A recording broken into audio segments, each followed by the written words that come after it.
มาเด้อนี่พักกินข้าวเที่ยงเนาะสวัสดีสิ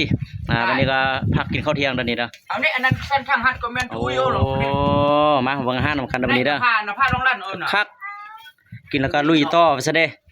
กินแล้วก็ลุยต่อข้ามนี่ก็ไปก็แม่นมาเด้อเลยมานี่น่ะคักน้องๆนี่นะโอ้บ่ได้กินน้อยๆเป็นอ่างเลยนี่เนาะเดี๋ยวไปกันไอ้จ้ะสมาชิกนักเบิ่งนี่เนาะให้แม่จุ่มผู้น้อยนี่ก็ได้วันนี้เอาดีกว่ามาจวดคักเนาะโอ้มาเด้อ FC กินข้าวกันเด้อไอ้บอนไอ้มอนไปมากินข้าวกันคักเลยล้างมือน่ะปะโนไปเฮ็ดเวียกเมื่อยๆนี่กินคักเลยเอาเราบ่ได้อยากกินมาล้างมือไอ้มอนป้ายังเปื้อนยังแก่ซะนะเปิดอาลาหน้าอายซาเจ้าของมันจนสิ้นสอดน้องสูงเดือด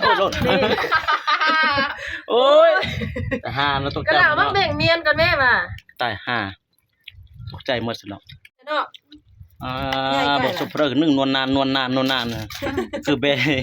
กินบะมะเขือเดี๋ยวมาคักเด้อน้องเจ้ามะเขือนี่เนาะโอ้เนี่ยเจียวเนี่ยเห็นยิงตกเราเจียวเนี่ยฉันมันไอ้มันเจียวมะเขือบ่เอาคนอยากไปดีทุกคน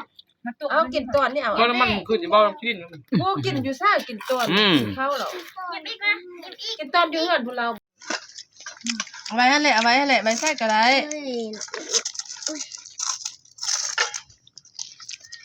หยิบอีกอ่ะ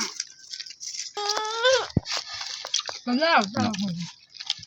มันทำตัวเบิ้ลเนี่ยคือต้องตัวอยู่หันเขาพูดว่ามันหุงเลยมันเลี้ยวเนี่ยตัวแล้วแล้วมันชอบกินไก่มันเน่าเลยหันเลี้ยวมากินไก่ปืนงับฉันก็อีเล่นนั่นก็อีมันหัวโอ้สันเล่นตัวอีเล่นเนี่ยหน้าตามันคือกันอยู่หันแล้ว